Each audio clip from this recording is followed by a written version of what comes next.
What's poppin'? Welcome back. It is Friday, and this is I Will Do It Myself. Not I will, I'll do it myself. You know what I'm saying? Today's Friday, so you know what we call Friday over here. We call it Friday Grande. I hope y'all been stacking up that bread. I hope y'all been saving. I hope y'all been being smart about the decisions that y'all making leading into 2025, because let me tell y'all something. It is going to be a very, very important year. We going into a new era of presidency with Trump. We going into new energy when it comes to music and all of this stuff shifting around. As y'all can see, I don't know if y'all caught it, but the United Healthcare CEO got unalived, assassinated, and escaped on a bike.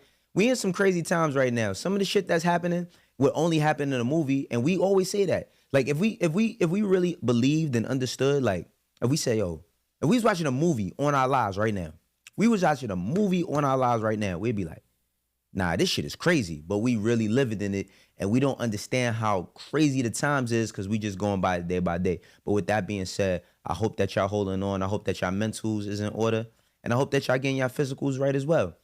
Let's get it. So today we talking about Kendrick. Yes, more Kendrick news. If y'all tired of Kendrick news, change the channel. Nah, I ain't gonna do all of that. I mean, sometimes it gets a little overwhelming for me too. But you know, the Grand National Tour is starting next year. Kendrick and SZA, and the internet has been up and talking about this shit since it's been announced. And the reason why nobody talked about no other dates other than June 12th, and the reason why everybody talking about June 12th was because he's going to Toronto. Well, guess what? Spoiler alert: the nigga done added June 13th, another date to Toronto. So yo, everybody got something to say. Yo, what's gonna happen? Ain't nothing gonna happen. Let's stop wishing that type shit. Let's stop speaking that into existence. The reason why, I'm not gonna say solely why things happen, but a lot of times the reason why things happen is because people hype shit up. This ain't nothing to be hyped up. The hype was at its highest and it's then died down. Now it's time to get the money. Nigga going out there to get money, and I think that that's the biggest flex when you talking about these round twos. Getting to the bread. You feel me? So he added June 13th as another date, and I think he added a few more other dates in LA.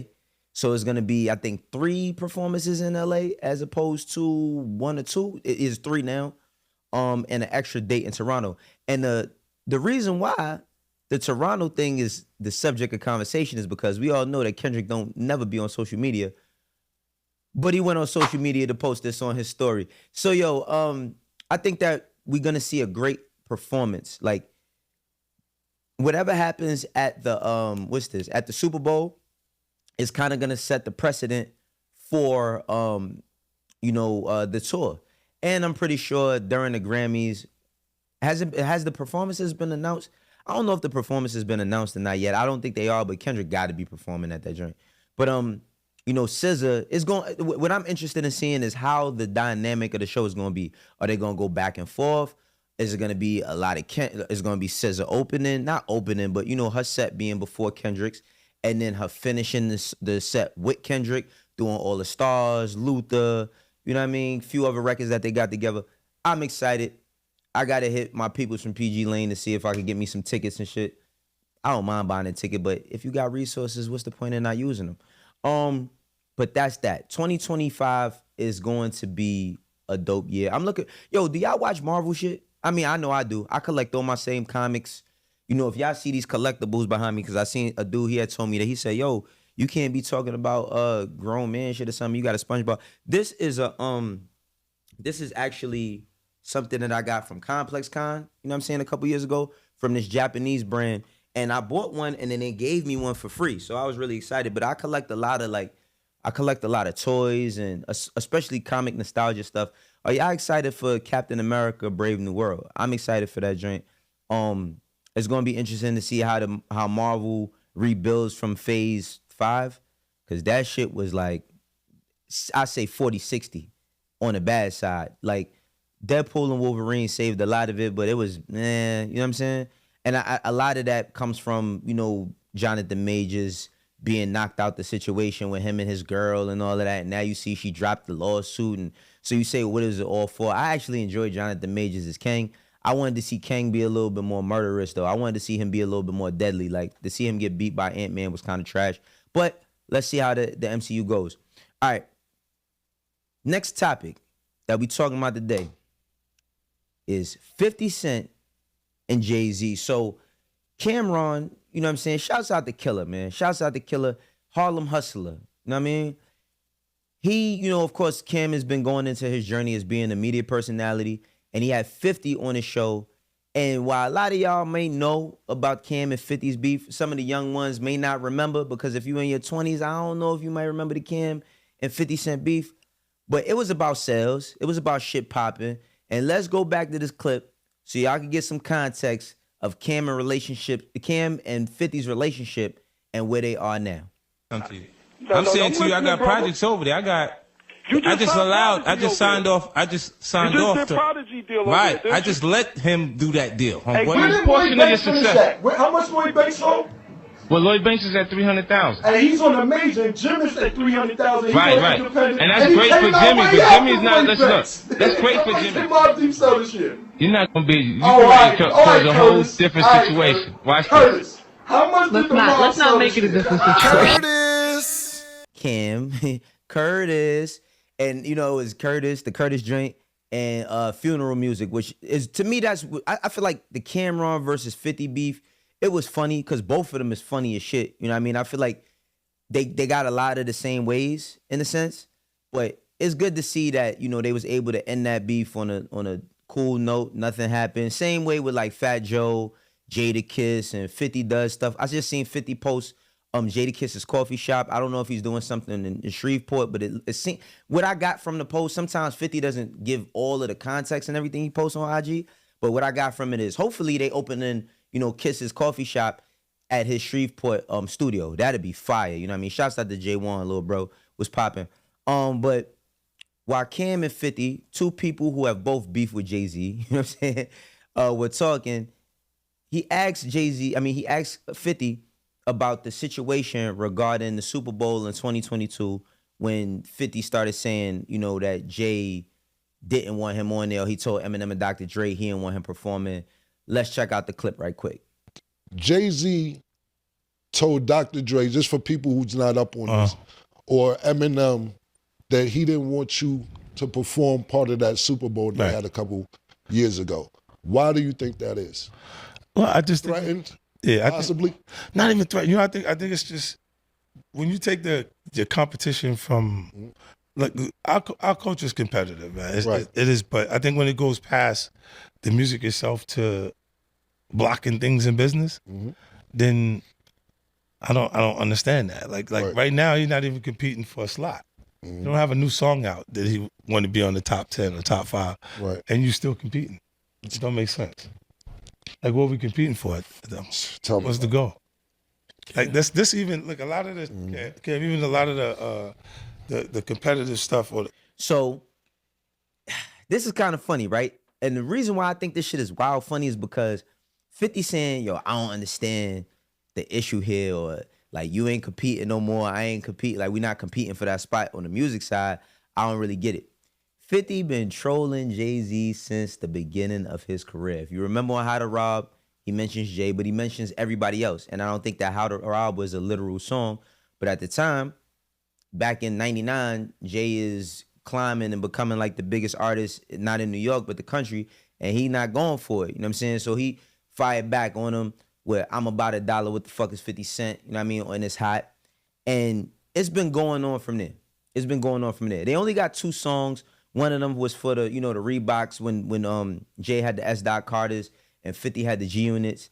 You know what I'm saying? They did a promo clip. It was basically a video. You know what I'm saying? Like, it was a small freestyle that they did, and that led into the Rock the Mic tour. So it's always been interesting to see like their relationship, because when I was working at Rockefeller, I remember when 50 started popping, Dame came in the bass line one day and he was like, yo, nobody not doing nothing with him. He dissed Jay. We not rocking with nobody who got nothing negative to say about Jay.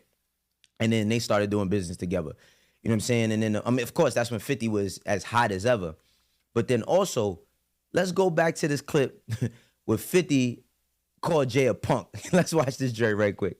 Nobody's scared of 50 Cent. I think he would have done that if that was 50 Cent. No one's scared of 50 Cent. I want everyone to be clear. No one's scared of 50 Cent. I think it was kind of taken out of context a little bit, but what do you think about it? I don't think it was taken out of context. No, I think the guy who was talking to him made him feel like a punk. You see what I'm saying? So he had to say, yo, nobody scared of 50. Let's get this clear. Nobody is scared of 50. You know, but I'm not the issue. So you also get different instances when 50 is saying that Jay, you know what I mean? Like you modeled yourself over a gay painter talking about Basquiat and the dreads with Jay. And yo, this is one thing I love about Fifth.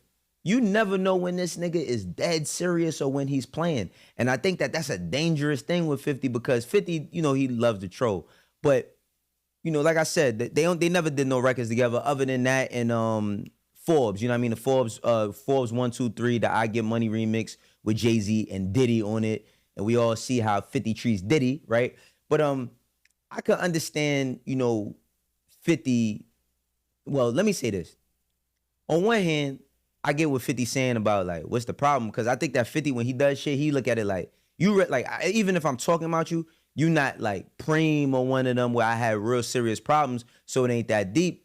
But at the same time, Fifth, you the same person that put us on to them 48 laws of power when you saying crush your enemy totally when you were beefing with Ja Rule, right? So with Jay, I could see him being petty and saying, yeah, we cool, but we ain't that cool. Fuck that nigga. I ain't trying to put him on. You know what I'm saying? I'm not trying to give him that look. And it's only because of the relationship with the Dr. Dre and the Eminem that they have with a Jay where he's like, where they could be the voice of reason and be like, nah. Because I think even though it wasn't centered, the Dr. Dre tribute shit wasn't centered around the West Coast. It was more so about Aftermath. You had Snoop there or just, you know, his relationships. Dr. Dre's, you know, biggest collaborations in his career has been with Snoop, also Eazy-E and Ice Cube, but they not doing none of those records, you know what I'm saying, at the Super Bowl. But then, of course, with Eminem, which he signed to Aftermath and built him, 50 Cent, we don't get Dr. Dre and Eminem, we don't get Rich or Die Trying, you know what I'm saying? We don't get Massacre and all other classics, Beg for Mercy that 50 did. But I do think, from my own observations and shit, I think that is just some petty New York shit. Well, if y'all don't know, New York is probably the most geographically segregated cities in all of America. I know y'all think we all the same because we rock Timbs and we rock Yankee hats and all of this, that, and the third, right? But a lot of us don't. Like, Harlem is close to the Bronx. So a lot of your family is probably immediately in the Bronx. Queens and Brooklyn is right there, but every single borough from the Bronx, Queens, Brooklyn, Harlem, we not even a borough. We a part of Manhattan, but we a world. You know what I'm saying? We just a neighborhood. And to the farthest of the end of the land, Staten Island, you know what I'm saying? Shouts out to Staten Island, though. We all different. We all got our different ways. And I think that this is just some petty Brooklyn nigga shit against a Queens nigga. You know what I mean? I think that's just the gist of it. You know what I'm saying? On one hand, you got, and let's not act like 50 ain't stop a lot of shit. Because if we got to go through all of the rumors or all of the stories and news that we done seen, I don't think 50 ever cleared it up. But remember when he said that he bought Ja Rule's whole show or all the front row so that nobody would be there? You know what I'm saying? I don't think 50 ever cleared that up. But 50 is the king of petty, and I think it's just with some petty New York shit. All right. Also, one last clip. Well, I can't show the clip because it's Breakfast Club. But let's go to this clip because this was funny when 50 was talking about Beyonce. We was in Vegas. She said, come on, I'm talking to her. She jumped out, she was like, duh, duh, duh. And I'm like, wait, what is you doing? That stuff, that's me and Jay-Z stuff. This ain't got nothing to do with you, girl. Don't come on. So Hov wasn't there? I'm talking to Jay. You talking to Jay. As soon as I talked to Jay, she jumped down, came over. I said, oh, shit, look at this. They about to jump you. Nah, she came like she was ready. She's like ready. I thought something was going to happen. And I'm like, yo, whoa. So, I mean, Beyonce even running down on you. That means that they having conversations in the crib. And she like, nah, when I see this nigga, I'm running down. You know what I mean? It's all fun, man. It's all fun. I think, you know, and salute the Killer Cam, yo, because to see Cam's growth with him being a media personality within 1 year, he was moderating the conversation between Jake Paul and Mike Tyson. Now he's doing one-on-one interviews with 50 Cent. And we all know Killer from back in the days. You know what I mean? Salute to my guy, Killer. All right. I want to close with this. Have y'all been checking y'all Spotify wrap-up? So one thing I say, and don't get me wrong, I am Amazon Music. You know what I'm saying? I'm part of the alumni. But one of the things that I think that Spotify does that's really, really dope and unique is doing stuff that makes people interact with the brand. So you got everything from the Rap Caviar list and all of that, but then you got your Spotify wrapped up, and everybody loves to see what it is that they doing. Everybody loves a report card on themselves. So let me tell y'all mine, right? My Spotify wrap up, my top artists are Future, of course. Nah, but Future, you know what I'm saying? It's only, Kendrick wasn't my number one only because he didn't drop an album until the end of the year. But Future, Tyler the Creator, Metro Boomin, Kendrick, and Cash Cobain. And let me tell y'all how Future and Metro Boomin finessed us, because they're both artists on the same albums, but it made them count apart so that you could have Metro. But shouts out to my brother Metro Boomin, man. Much love to you, bro. And Cash Cobain, my homegirl was like, yo, you listen to that much Cash Cobain? I do. Me and my daughter listen to a lot of Cash Cobain, but I like Cash music a lot. I like Charlie as well. That's my guy. And let's go through my top 5 songs. My number 1 song, let's go from the last to the first. So my 5th song is Jay Holiday by Cash Cobain. It's a little older, but it's one of my favorite songs. Not Like Us, of course, I listened to that a bunch of times.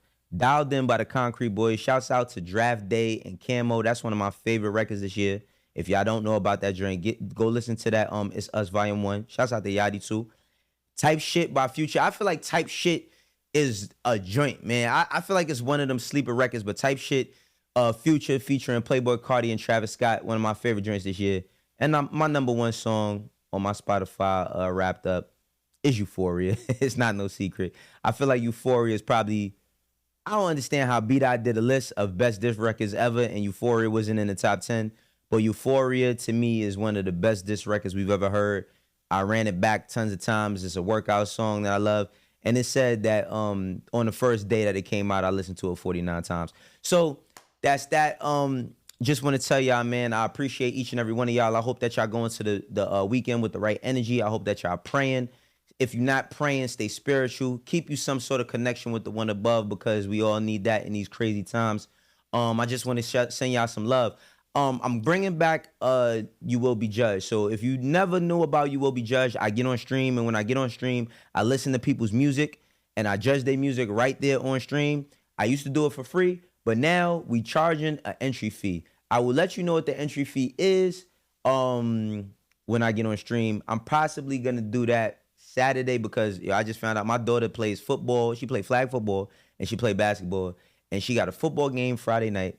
She got another football game during the day, and then she has a basketball game that Saturday afternoon. So she's going to be beat, but I'm going to try to figure this out, and I'm going to do You Will Be Judged. For those that rock with me, you know how we doing. For the ones that don't, eventually you will. This is I Do It Myself, and I will catch y'all, if not on stream, Monday. Peace.